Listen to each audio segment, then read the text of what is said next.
So I'll just run you through demographics of the Australian and New Zealand market, and we'll reinforce some of the ideas that we've seen with everybody and heard over the conference so far. So I'll just run you through it. So our first slide there really is the location of the main Australian holiday park market. And it's pretty well restricted to the coast and most of the major cities on the eastern seaboard.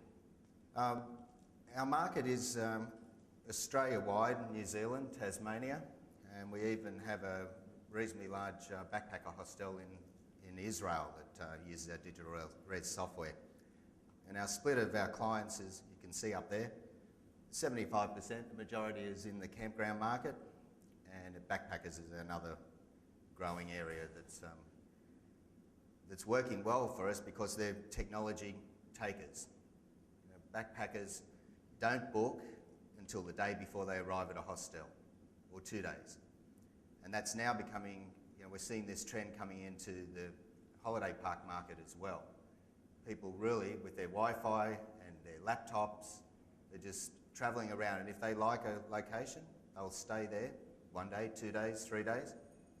It goes to rain, they'll jump on their laptop, search around for the next park that they've got a pretty good idea that they know they're going to, and hopefully they're going to book it online. But the time span is becoming much shorter. And the Australian market is very well structured.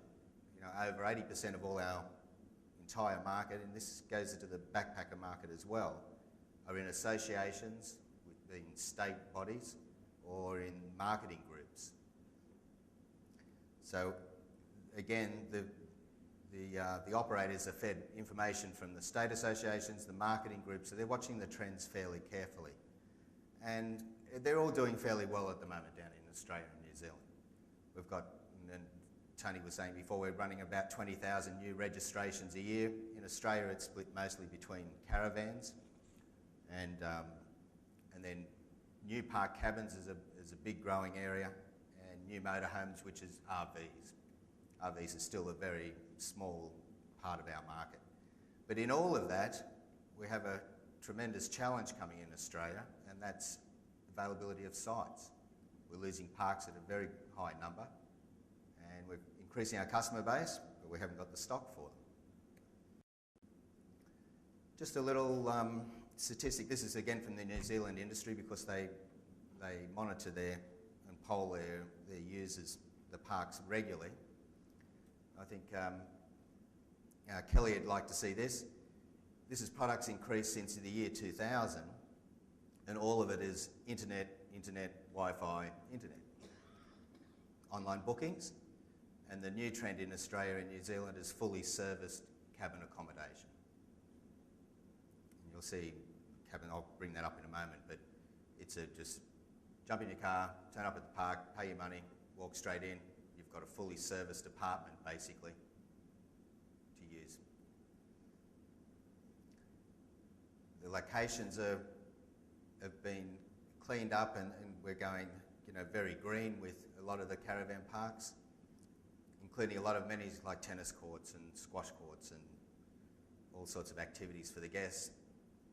The picture on the right over there with the camper vans in it is some of the typical New Zealand parks have some great locations and beautifully set out camper van areas because they're catering for the international market. Okay, so just coming back to why we're all here in some respects, all our respects, is the fly drive market. Where can we do business there? Well, just a quick look at the Australian statistics. So where do our overseas travellers come for the fly drive? In the USA, the USA is our 4th largest market. It's steady at about 3% growth, up and down a little bit. It's projected to be 5.5 by 2015. The USA is also our 3rd largest market in terms of their average spend when they travel. So, and the Americans also tend to travel outside of the gateway cities in Australia. So we're getting them, out into the outback. The United Kingdom. That's our 2nd largest market. Average growth is around about 3.5%, and they expect that to hold out to at least 2015. Our UK visitors are have the largest expenditure of our international visitors. And on average, they spend about $5,500 per trip. And close like the Americans, 44% of our UK visitors travel outside of the gateway cities. But New Zealand has 10.3% growth in the UK of visitors going to New Zealand. And it puts it only second behind India as far as people leaving the UK on holidays. So what we've been here for the last few days is really talking about travel and how Digital Rez can put the glue there for everybody to expand their businesses with. I've just got some little stats up here on the side. Since Digital Rez released Rez Robot, which we know is just going up our internet booking engine for our single resorts with ROS 2006. Since it was revamped early this year, we're having a look at our monthly statistics.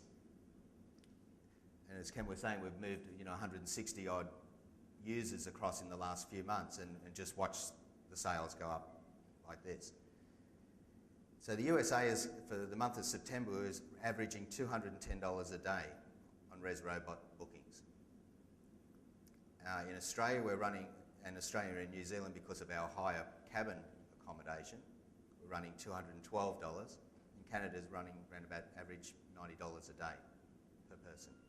In finishing up, here's the future of creating packages and experiences for all our members and getting our inventory out there so that we can share that experience with as many people as possible.